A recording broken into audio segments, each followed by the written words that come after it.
The night before my wedding, my neighbor decided to host a freedom party with over 100 guests, live fireworks, and blaring music that shook the walls.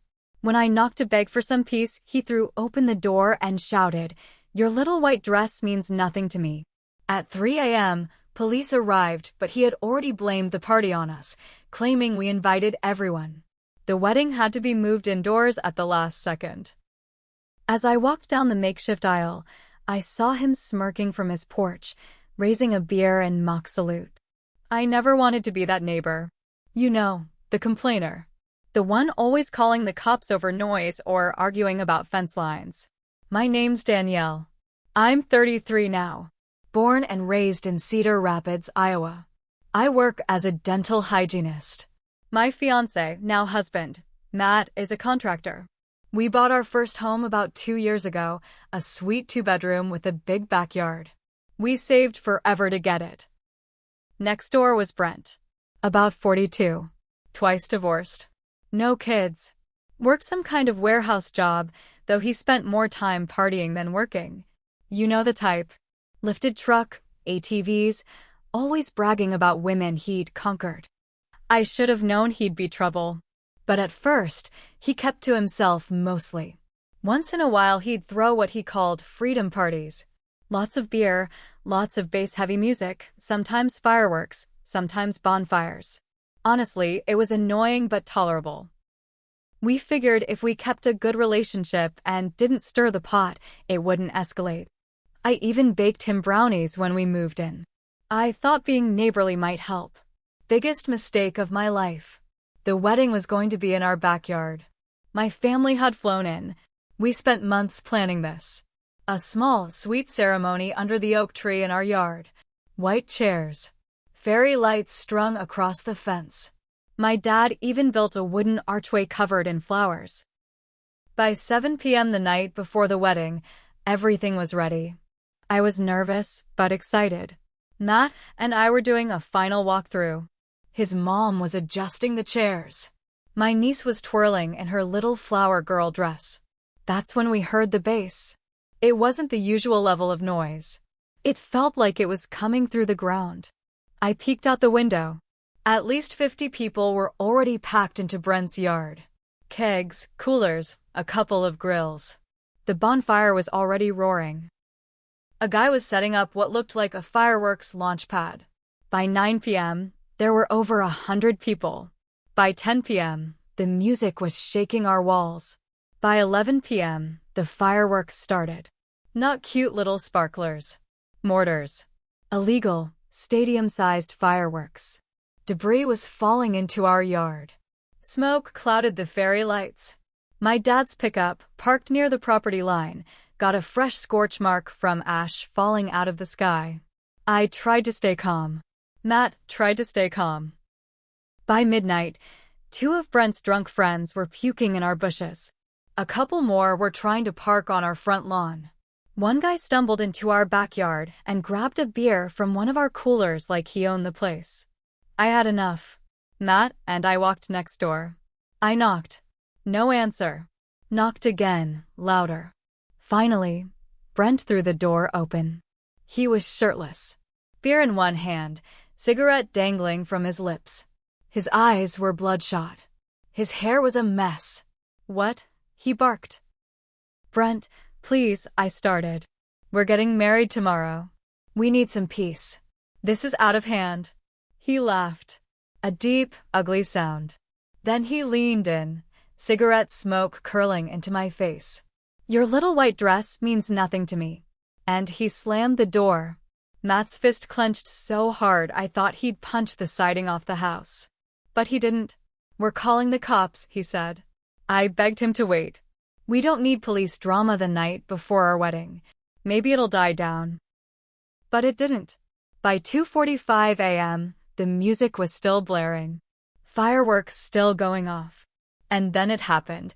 One of Brent's idiot friends stumbled into our yard and peed on my floral archway. That was it. I dialed 911. The cops showed up around 3 a.m. 2 patrol cars. But Brent had already prepared for this. As the cops pulled up, Brent strolled out like he was hosting a barbecue. calm as anything, smiling. Officers, they're just mad 'cause their little wedding party got out of control. They invited everyone. Not me. Before I could get a word out, 3 random drunk strangers swore to the cops that they were here for Danielle and Matt's wedding bash. The officers warned us about hosting a public disturbance. Told us the neighbors were complaining about us. I tried to explain. Tears were welling up. My dress was in the house, hanging on a doorframe, and it felt like it was already ruined. But the cops wouldn't listen. Sort it out civilly, they said. Or we'll have to cite both parties. By 4 a.m., my mom was crying. My dad was furious. Our decorations were trashed. We moved the wedding indoors. My family and Matt's family rearranged furniture, put up whatever flowers survived the smoke. It wasn't what I dreamed of. But I walked down that makeshift aisle. My dad held my arm. Matt waited for me at the other end. As I reached the front, I glanced out the window. Brent sat on his porch, raising a beer in a mocking salute. Laughing. That was the moment. The exact moment. This isn't over. I made myself a promise. He ruined the biggest day of my life. I would ruin every single day of his after that. I didn't act fast. Revenge only works when you move quietly. Carefully, I let Brent think he'd won. For the next 6 months, I focused on my marriage, my job, and pretending I didn't notice the smirk he wore every time I pulled into my driveway. What Brent didn't know was that during that time, I was collecting every bit of dirt I could. Yes, I'm a dental hygienist. But Matt and I also flip properties. I handle paperwork, permitting, and zoning. I've worked alongside inspectors. I know code regulations better than most homeowners. And I've made a lot of friends in city government. People who've seen every shady contractor and every illegal add-on you can imagine. Brent's second mistake. His house wasn't really his. He always bragged about owning his place. But I did a record search. Brent didn't own his home. His cousin, a guy named Pete who lived in California, technically still owned the property. Brent was renting to own. No formal lease, no paperwork filed with the county. The entire deal was as shaky as Brent's drunk excuses. Brent loved his toys. A huge deck wrapped around the back of the house. An enclosed porch added last summer. A giant garage where he kept his ATVs and a snowmobile. None of it had permits. I pulled the property records. The original blueprints showed none of these add-ons. They would all be considered code violations. Oh, and the hot tub? It wasn't draining into the sewer. It was draining into the storm drain, directly into the runoff system that feeds into the local river. That's an environmental hazard. Federal level. Huge fines. Possibly even criminal charges if someone pushed hard enough. I reached out to a private investigator, Matt, and I had used before during a bad tenant situation. A real estate attorney I knew from a past property flip. A zoning compliance officer who owed me a favor. The PI did a full sweep on Brent. Outstanding DUI warrants. 2 counties over. Somehow they hadn't caught him yet. But with his loud, public lifestyle, it was only a matter of time. The lawyer helped me put together a plan for what would happen if we could buy the property. And the zoning officer? He started unofficial inspections based on anonymous tips. Within 2 months, Brent's cousin Pete got a letter from the city. Brent's unauthorized structures were racking up daily fines. $200 per day for each violation. Pete was furious. He called Brent and demanded he fix things. Brent tried to bluff, saying he had it under control. But the fines didn't stop. Then the environmental violation came to light. $5,000 fine just for the illegal drainage from the hot tub. And a warning that future violations could lead to legal action. That's when Matt and I made our move. We reached out to Pete through our real estate agent. Pete wanted nothing to do with the mess anymore. He lived in California. Brent's nonsense was becoming expensive. We offered to buy the house. Cash. But at a price so low it would barely cover Pete's costs. At first, Pete hesitated. But when the fines kept growing, and when he realized Brent wasn't going to stop the violations or pay off the debts, he caved. Without ever speaking to Brent. For 3 weeks after the paperwork went through, I said nothing. I watched Brent keep living his loud, obnoxious life. Parties, loud music, riding his ATVs through the neighborhood like he was invincible. He had no idea his kingdom was already gone. And the eviction clock was ticking. I waited until the 30-day notice period was official. Our lawyer drafted the eviction papers. Brent wasn't on a lease. Under Iowa law, that gave us every right to remove him as a month-to-month tenant, especially with his violations. On the morning we served the notice, I walked up to his door. Matt stood just behind me. Silent. Solid.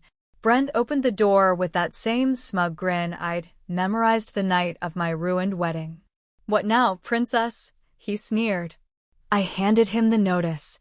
"You've got 30 days to vacate. We own this property now." His smirk vanished. "Bull. You're bluffing." "No bluff. The paperwork's been filed with the county. You can check. Also, the unpaid fines? They're yours now, unless you get out fast." Brent turned beet red. His hand balled into a fist. For a second, I thought he might actually swing at me. But he didn't. He just slammed the door so hard a decorative window cracked. I didn't flinch. Brent tried to fight it. He went to City Hall, ranted at the zoning office. He even brought in some cheap lawyer claiming tenants' rights. But without a formal lease and with the fines stacking up, he had no leg to stand on. His cousin Pete wasn't backing him either. Pete confirmed he sold the property legally and wanted nothing to do with Brent ever again. Brent's friends from his parties? Nowhere to be found. No one helped him. By week 4, Brent was loading his junk into his truck. The illegal deck was half torn down because the city was preparing to condemn it. His hot tub sat deflated at the curb, cracked and useless. His ATVs? Towed for unpaid parking tickets. Then it got worse for him. Remember those outstanding DUI warrants? The PI tipped off local law enforcement that Brent was likely to cross county lines moving his stuff. Sure enough, on his second-to-last day, Brent drove one of his buddy's trailers out to a storage lot 2 counties over. The cops were waiting. Brent was arrested. A week later, demolition crews arrived. We tore down Brent's illegal structures. The garage, the deck, the rotten enclosed porch. The backyard? We turned it into a beautiful, peaceful garden. White trellis, fresh grass, rose bushes where the bonfire pit used to be. That summer, Matt and I finally hosted the wedding reception we never got to have. Friends, family, real music, real laughter. As the sun set, I raised my glass to where Brent's house used to stand. "Your little white dress meant nothing to you," I whispered, "but destroying your little kingdom? That meant everything to me." Brent spent 3 months in county jail. His warrants caught up with him fully. His cousin refused to bail him out. Rumor has it he's living out of a motel on the edge of town, working odd jobs and blaming everyone but himself. As for Matt and me, we added a swing set to the garden. For our daughter, born last spring. And every time I push her on that swing, I remember. Never underestimate the quiet neighbor. We don't start wars, but we finish them.